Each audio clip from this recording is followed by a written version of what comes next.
Guys, ఈరోజు మా ఇంట్లో ఫిష్ కర్రీ వండుతుందన్నమాట మా పిన్ని. చూసారా, ముందు మిర్చి ఇస్తూ కరివేపాకు వేసి ఆయిల్ వేసి వేస్తున్నారు. ఇదేదో పేస్ట్ అనమాట. ఏ పేస్ట్ మమ్మీ? చెప్తాను నేను. అల్లం, జీలకర్ర, ధనియాలు, లాలిక్కాయలు, లవంగాలు, ఉల్లిపాయలు పేస్ట్, ఇవన్నీ పేస్ట్ చేసి వేస్తున్నారు అన్నమాట.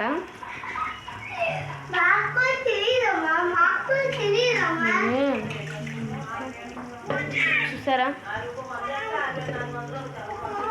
మా ఇంటికి గెస్ట్లు వచ్చారు.